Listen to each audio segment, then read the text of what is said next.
我对爱情方面抱有质疑的一种态度。我是非常相信缘分的。也是没有碰见一个想让他走进我生命、特别想了解的这么一个人。当爱情降临时，仿佛只能听见彼此的心跳，可在最懂你的人眼中，爱情却有另一种光影。他们能读懂你未曾言明的悸动，也能捕捉到被你忽略的细微眼神。如果邀请一个人来见证你的爱情，你最想邀请谁？我听到特别邀请，第一个想到的是瑞子。因为他是完全了解我性格生活的人，他能从我的一些微动作啊、微表情啊，可以看出来，这个男嘉宾是不是我的菜。我想到的就是子荣，他其实是很清醒、很理智的朋友，所有我的恋爱他都深度参与，然后深度给出了很多建议。有时候，朋友与家人就是爱情最独特的镜子，他们不替你去爱，却能照见出最真实的你。虽然只是几天而已，但是我觉得整个心态的变化，一步一步的，它是很递进的，在有一些改变。所以也很感谢你在，如果你不在，真的没人能看见我这些变化，去帮助我、引导我。其实你是想跟他接触的，对不对？就我觉得内心有些情感就还没有过去，好好的说个再见。我没办法说再见了，就是我觉得很难对我来说。我觉得是可以的，你是那么洒脱的 Mars， 对不对？在这里，我们邀请最懂你的人，一同见证你最赤诚的心动。这个是吕子荣，然后他是我最好的嫡长闺。这是我的表姐，然后她叫饶晨雪。这位呢是我特别邀请的恋爱见证员，廖老师。这个是我的闺蜜，这是我的好朋友，他是我的朋友，他叫欣薇。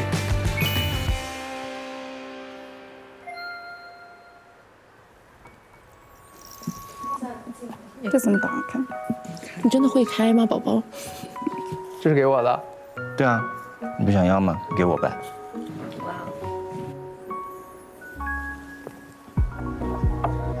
手机和手表为恋爱见证员的指导沟通工具。恋爱嘉宾需在录制过程中全程佩戴手表，接收特别见证员用手机传输的恋爱建议。就是他拿着手机，我用手表，然后我们这样子沟通。好惨。对，我会给你发很多看到的一些细节，所以你要及时查收。OK。那我可以远程指挥你了。听人劝，吃饱饭，加油吧。我是本次见证团的团长乐言。作为恋爱见证员呢，我们也可以在这里实时观察到他们在公区当中的甜蜜互动。谢谢。勇敢迈出第一步，真的比以前成熟很多很多。以前是肯定不会这么做的。做到了。这个角度真很电影。他跟我们家楚涵，我讨厌你兄弟。不仅可以实时观察，同时呢，我们也可以用手机把最及时的恋爱建议传递到我们嘉宾的手中。看我这条信息快不快？我又发了一条。我还收到短信，说什么了？他说这男的一点伞都没打着。从初见，然后慢慢的熟悉，然后有一个结果。表姐是最熟悉、最亲密的家人。我对他的印象就是小跟屁虫，就是真的会有点粘人，要一直陪他玩这种感觉。他的恋爱我见证过一两段，我觉得他粘人的就是很腻歪，腻歪到我都受不了了。就是他们毫无顾忌的在我面前腻歪。也没有吧？有，没有？他幻想出来的。没有。可以把这段剪掉吗？我觉得我对江江的了解可能大概有60%左右，剩下40%，我觉得就可能他想隐藏的他的一些坏情绪，他不想让家里人担心的这一些东西。对，压力太大了吗？他如果有一些沉默寡言了，或者说不那么活泼了，我都会问他一下，但是他有时候不会选择跟我说。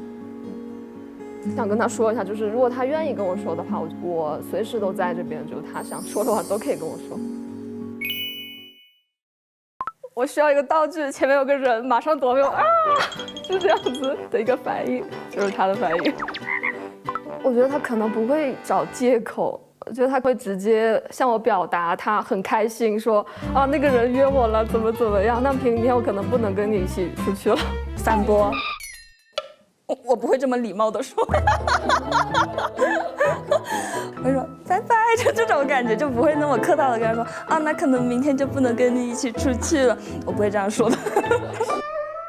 我特别了解萱萱，99%吧，可能有1%是，他不告诉我的。他特别符合你的理想型嘛，就是唱歌，然后穿蓝色，然后呢性格也挺好的。他就是这样子，我跟你说过，我说他是特别直接的。我在恋爱中是一个独立型人格，我需要有自己的空间，我需要我工作的时候对方是不闹的。但是我觉得你生活上还是挺依赖的吧？对，是，我承认。就是独立和依赖是一半一半嘛，就是在特定的情况下，可能工作中是独立的，但生活上就是依赖的。我需要对方需要我的感觉。比如说今天我心情不好了，他心情不好了。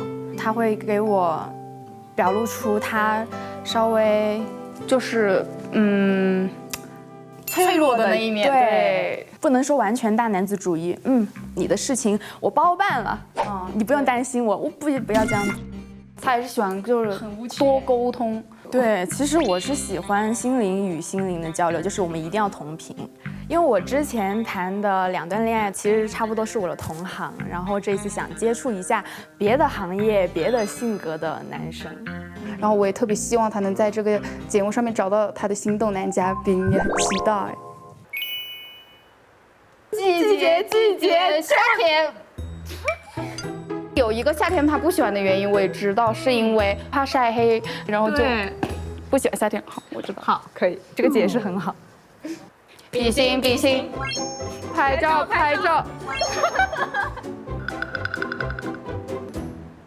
这是我的好朋友，认识10多年了吧，一直都是最好的一个哥们儿。叹气，在他眼里我俩只是好朋友啊，但是在我眼里我俩是好哥们儿。我说的哥们儿，没有，你说好朋友。等会儿看回放，一直都是最好的一个哥们儿。我不听。聊吧，挺好个人。啊，不能说多大是吧？你随便，我有啥包袱呀？挺矫情个人。完了有刚刚洒脱，没事还好好 emo 一下，发疯啊，犯病啊。没寻思你死了我可咋办？一直挡着在这儿，是吧？啊，大概就这样行。我觉得他来这个节目是过来背刺我的。我们对彼此的第一印象，当时第一次见到他，高中的时候就看一个小黑胖子，憨憨厚厚的，逗他2下，还脾气还挺好。我们俩的关系是存在于网络，我俩是网友，对，留言板互为留言板，互相给彼此发消息，然后也不回，什么时候谁有时间了谁回一句。我可回了，大哥，我回的老积极了，从来不回。我邀请他来做我的恋爱见证员，是因为这10几年来一直他都是我的好朋友，难过开心的时候，都会跟他分享。走上温情路线了。我每天能看见他，然后跟他一块出去玩，我就会得到一些能量在。认识他之后，我性格变得比之前开朗了很多。跟朋友在一起嘛，就放松。对，比较开心，比较快乐。我第一个想到还是朋友。第一呢，是因为我们在工作中跟生活中是有绝对的相交的，而且呢，我们的性格其实也是相对来说比较互补的。我们认识呢是在大学的时候，然后因为我们一起参加校园歌唱比赛，因为我们2个都会唱歌嘛。但是那个歌曲好像不太好，因为它叫说散就散，我们唱的是恋综，不能散吧？不是，我们唱个别的了。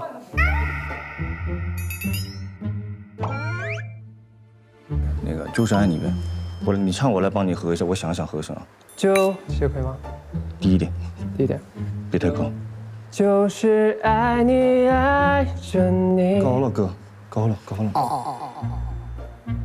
就是爱你爱着你，有悲有喜有你。爱完了，爱完了，已经很爱了。就这样吧。爱了爱了，我们算是那种最没有默契的好朋友，因为我们俩很互补，他擅长的我不擅长，我擅长的他不擅长，所以就比较没有默契，比较互补。就比如说在做事方面，我会做的慢一点、细一点，他会快一点，然后但是他比较大条一点，是有好有坏的。我过来呢，主要是想看一下他会找哪样的大嫂。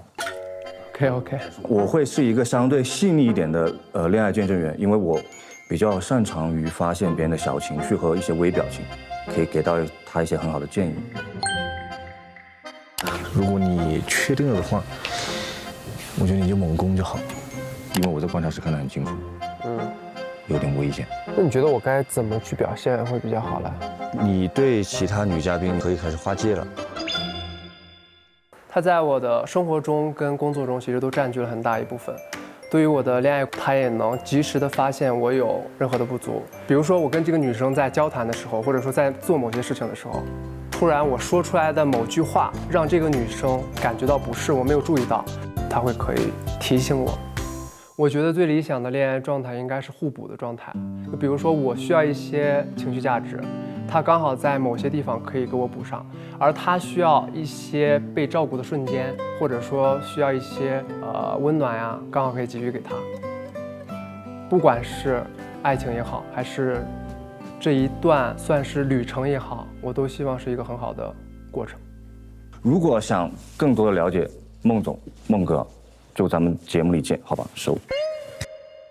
就是我在他面前可以100%的做自己，然后他也可以什么都跟我说。但是遇到一些需要彼此的时候呢，又是会那种很坚定的帮助彼此，然后选择彼此那种关系。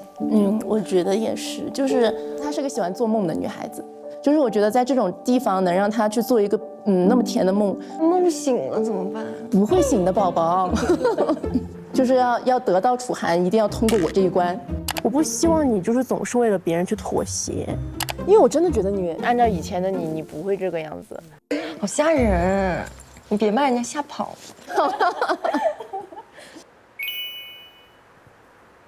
如果有一个男孩子你很喜欢，你会跟他主动示好吗？我应该会，就是跟他说的话会比跟别人说的多一点，应该哈。那如果说在同一个小屋里，就是你和另外一个女孩子同时喜欢上这个男生，你会怎么办？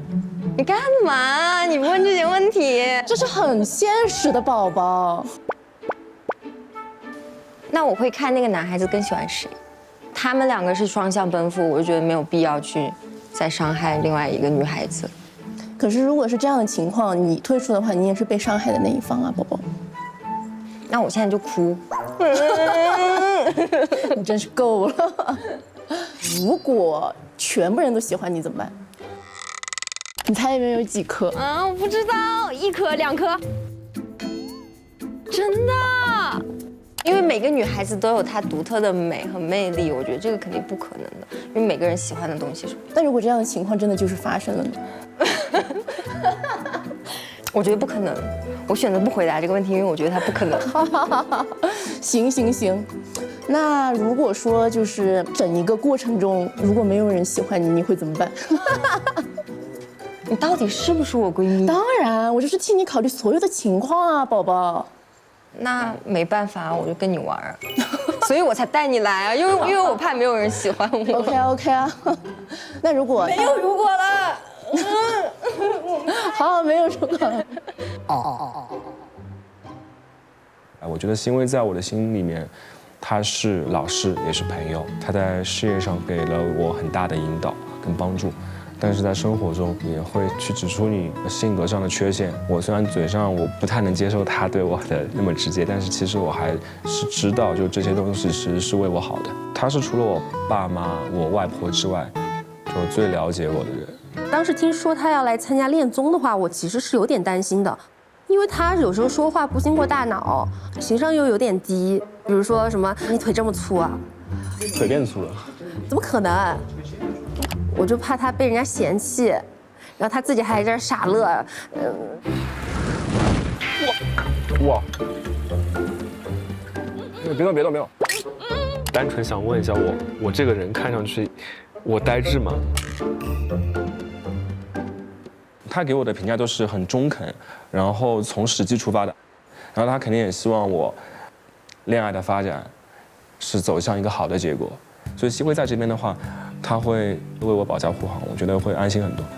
我会是一个很犀利、很诚实、很心狠手辣、不留情面的。不是，你是我请来的。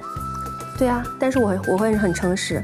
如果我觉得你说错话，或者是有伤到其他女嘉宾，我肯定是会出于保护女孩子，然后狠狠骂你。不是，你的工作是让我不被骂。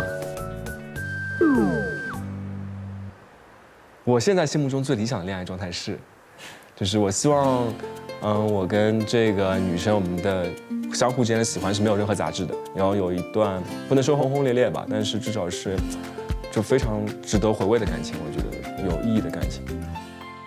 大家好，我是涂一林奥斯卡，没错，我就是乐言。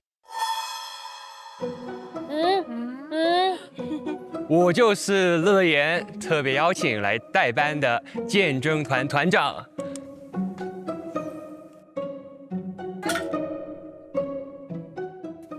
但是我刚才察觉到一个，就是他们只有2个人或者比较少人的时候，他们会聚在一起的，然后一回到群像的时候就分得非常的远啊。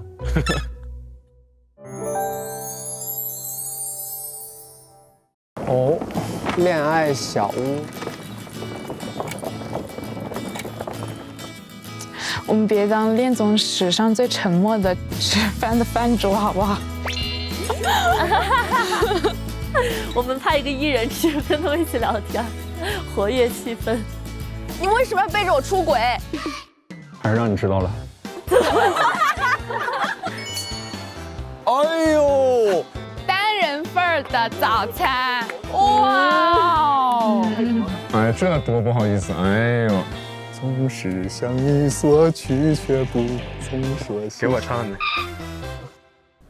手动望远镜，瞅一下。快来拯救一下我们吧！我的头太大了。拔萝卜吗？哇！妈呀！我不喜欢在别人面前哭。其实我感觉我能控制住了，怎么回事啊？为什么昨天还在说2个人要好好的走下去，今天就可以什么都变了？所以我很不喜欢。你根本没有想好的事，你不可以先这样开口说。人生就是一场戏，人生如戏，戏如人生。我觉得此时此刻，我们只讲2个字吧，就只讲珍惜。我们珍惜还在我们世界里的人，我们珍惜在我们身边的人，珍惜当下的生活。因为我们来这里是来谈恋爱的嘛，可能关系当中会有一些复杂的成分。你跟他的互动让我吃醋，我不喜欢。我觉得说不说话这件事是个人的选择吧，对吧？这是个人的选择。我真的不知道我做错什么了。是不是要是我敏感？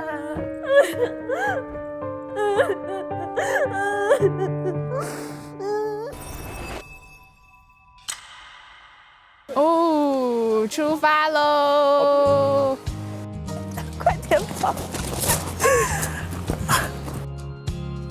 怎么会是我俩第一次约会？不过我还蛮喜欢这个安排的，因为我想定下来，我想要婚姻。真的不用。这多好看啊！是你家孩子啊？对呀。是我家孩子，开家长会了。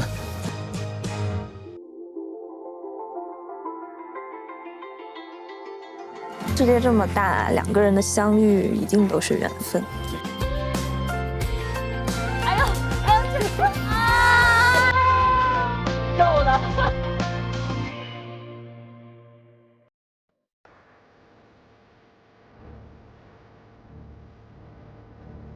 希望能找到跟我一样很真诚的人，不太想再谈那种没有结果的恋爱。我希望他是生动的、纯粹的、向上的、蓬勃的。相信缘分，可能就是10天的时间不一定能遇到对的那个人。